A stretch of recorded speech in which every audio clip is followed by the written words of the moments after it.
Hello friends, welcome back to our channel. তো সবাই হয়তো ভাবছো যে দিদি হয়তো পাগল হয়ে গেছে। রাত 11টা 12টার এখন রাত 11টা 12টাই বাজতে যায়, মানে 11টা বাজতে যায়। তো সবাই হয়তো ভাববে দিদি কি পাগল হয়ে গেছে, রাতে কেন ব্লগ করছে। আজকে ব্লগটা এখান থেকে স্টার্ট করছি এই কারণে, আজকে 31 ডিসেম্বর, আর কিছুক্ষণ পরেই নতুন বছর শুরু। তো জানুয়ারি মাস পড়েই যাবে। আর এই যে দিশু রেডি হয়ে গেছে, আমরা এখন যাব চার্চে। আমি আগের ব্লগে বলেছিলাম যে আমরা যেহেতু রাতে চার্চে যাব, তো হ্যাঁ আমরা এখন যাচ্ছি চার্চে। আমি রেডি হয়ে গেছি, আর আমি একদম সিম্পলি রেডি হয়েছি, কারণ আমার একটু ঠান্ডা লেগেছে। পিসিদের ওখানে খুবই ঠান্ডা ছিল, ঠান্ডা লেগে গেছে। আমার এমনি ঠান্ডার ধাত অনেকেই জানো। তো তন্ময় মানে আমার হাজব্যান্ডও শরীরটা একটু খারাপ করছে, সবাই ঠান্ডা লেগে গেছে। এখনও রাতে যাবো, তো চাদর ফাদর সে মুড়ে নিয়েই যাবো, কেউ দেখার নেই। তো সিম্পল সাজ। আর আর সবাইকে এখনই হ্যাপি নিউ ইয়ার বলবো না, ভেবেছিলাম অ্যাডভান্স বলবো, তো এখন বলবো না। চার্চ থেকে এসে বলছি। আর আজকে না তোমাদের চার্চটাও দেখাবো, প্রার্থনা সবাইকে সেটা দেখাবো, চেষ্টা করবো, কেন ওখানে ফোন অ্যালাউ করে না। তবু আমি কিছুটা দেখি, যদি দেখাতে পারি তাহলে তোমাদের সঙ্গে সব কিছু শেয়ার করবো। তো চলো দেখতে থাকো, আর আমরা এখন বেরোবো। বন্ধুরা, আজকে ঠান্ডাও পড়েছে। আমি বাইরে বেরিয়ে পুরীতে মতো ঠান্ডায় জমে যাচ্ছি। তন্ময় বাইক আনতে গেছে, তো আসলেই আমরা বেরোবো।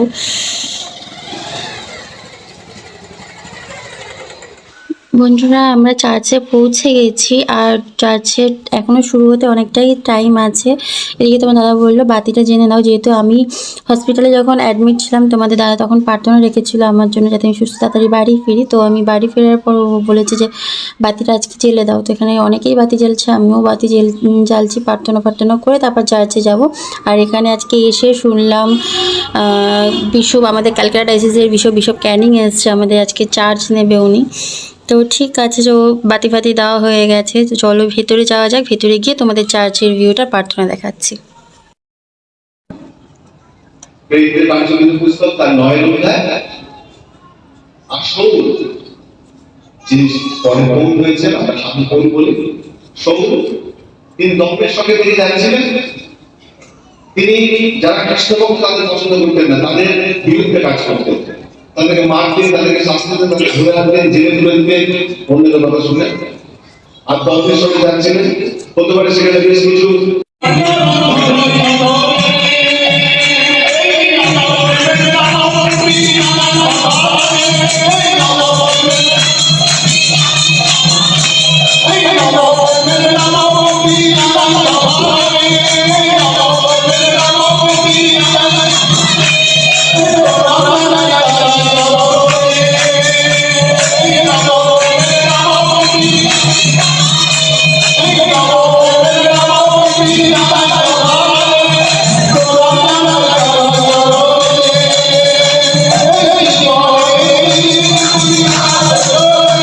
বন্ধুরা, এটা হচ্ছে আমাদের চার্চ, আর এটা কেষ্টপুর ইনমালিয়ান চার্চ। আমরা ওই চার্চের সদস্য। তো দেখো চার্চটা এত সুন্দর সাজিয়েছে, আমার তো ভীষণ ভালো লেগেছে। সবাই প্লিজ কমেন্টে বলেছে আমাদের চার্চটা কীরকম লাগছে।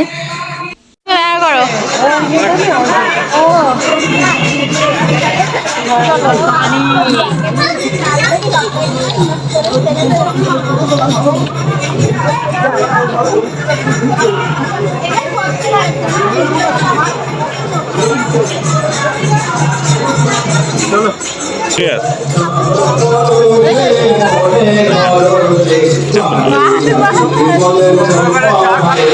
চার্জ শেষ হলো, খাওয়া যাচ্ছি এবার।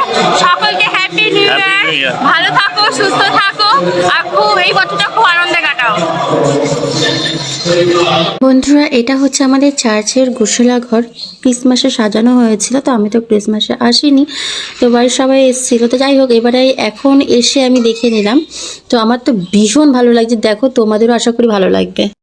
বন্ধুরা, চার্জ তো শেষ হয়ে গেছে, বা বাড়ি ফেরার পালা। বাড়ি ফেরার আগে বিশ্বমশাই এবং আমাদের ফাদারের সঙ্গে দেখা করতে আমরা সবাই দাঁড়িয়েছেন। তো আরেকটা জিনিস বন্ধুরা, এই বিশ্বমশাই কিন্তু এই চার্চেরই এককালীন ফাদার ছিলেন।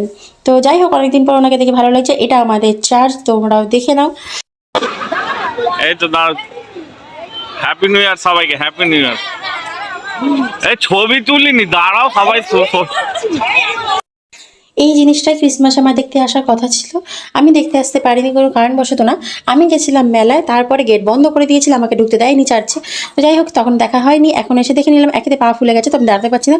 কিন্তু আরেকটা জিনিস বন্ধুরা, এই দেখো ক্রিসমাস বুটটা এখন হরিণে করেই যাচ্ছে। তো যাই হোক, আমি কিন্তু হাঁ করে তাকিয়েছিলাম, আমার তো খুবই ভালো লাগছে, এগুলোকে স্নো স্নো মনে হচ্ছিল। কিন্তু হ্যাঁ বন্ধুরা, তোমরা হয়তো ফোনে কিন্তু বুঝতে পারছো না, কিন্তু সামনাসামনি আসলে দেখতে পারতে অসাধারণ সাজিয়েছে। আমার তো ভীষণ ভালো লেগেছে। প্লিজ আমরা কমেন্ট বক্সে কিন্তু জানিও কেমন লেগেছে। আমি যদি একটু রোগা পাতলা হতাম, তাহলে ক্রিসমাস বুটটার গাড়িতে করেই বাড়ি চলে যেতাম। ক্রিসমাস বুটের গাড়ি ভেঙে যেত তোমার। বন্ধুরা, তোমাদের দাদা বলেছে আমি নাকি ক্রিসমাস বুটের গাড়িতে উঠলে আমার ভাই নাকি ক্রিসমাস বুটের গাড়ি ভেঙে যাবে। তো ক্রিসমাস বুটের গাড়ি আর আমার চড়া হলো না, তোমার দাদার গাড়ি করেই এখন বাড়ি ফিরতে হবে। আমার খুব ঠান্ডা লেগেছে, তো বাড়ি গিয়ে কথা বলছি। বন্ধুরা, 1:30 বাজে, আমরা এখন বাড়িতে চলে এসেছি। চার্জ শেষ হয়ে গেছে, যেটুখানি পেরেছি চেষ্টা করেছি চার্জ দেখানো, প্রার্থনা দেখানো। তো সকলকে আরও একবার হ্যাপি নিউ ইয়ার। আর ভিডিওটা যে যেখান থেকে দেখছো, ছোট বড় সকলকে জানাচ্ছি হ্যাপি নিউ ইয়ার। সকলে ভালো থাকো, সুস্থ থাকো। আরও একটা গোটা বছর সামনে, সবার সুস্থতা কামনা করি। সবাই ভালো থেকো, সুস্থ থেকো, নিজের খেয়াল রেখো। তো এখন আর কথা বাড়াবো না, যেহেতু 24 ঘন্টা এখনো রয়েছে। আজকে ব্লগটা এখানে শেষ করব না, কালকে বড়দের সঙ্গে দেখা করব। কালকে কী কী করলাম সবই দেখাবো। তো জানি না কি প্ল্যান, হুট করে হয়তো কোনো প্ল্যান হবে, এখনো কিছু ঠিক করিনি, দেখা যাক কি করা যায়। এখন একটুখানি আবার সকালে কথা। Good morning friends. তো সকাল হয়ে গেছে অনেকক্ষণ আগে, আমি দেরি করে উঠেছি, যেহেতু কালকে সত্যি সত্যি আমাদের 3টে বেজে গেছিলো, তাই দেরি করে উঠেছি। তো কিছু করার নেই, সেটা সবাই কম বেশি জানে বা বোঝে। তো যাই হোক, একটা যেহেতু প্রবলেম হচ্ছে, আমি বলেছিলাম আজকে বেরোনোর কথা বা যাবো, সবসময় দেখা করব, প্ল্যান ছিল দাদুকে দেখতে যাব, মায়ের কাছে যাব, মায়ের বাড়ি, বাপের বাড়ি। তো যাই হোক, কোথাও যাওয়া হবে না, বাবার সাথে দেখা হবে না, কারোর সাথেই দেখা হবে না, কেননা সবাইকে আমাকে ফোনেই হয়তো উইশ করতে হবে, ফোন করব। দাদাকে যেহেতু চার্চে বসেই আমি উইশ করে দিয়েছি, দাদাকে, মৌকে।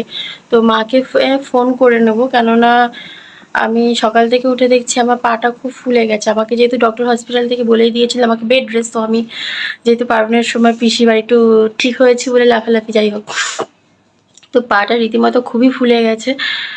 কিছু করার নেই, এখন একটু মনে হচ্ছে ব্যথা, রেস্ট নিতে হবে। কালকে আবার জ্বরও এসেছিলো, যেহেতু ঠান্ডা লেগেছে, পা ফুলে গেছে, ব্যথা টানে জ্বর চলে এসছে।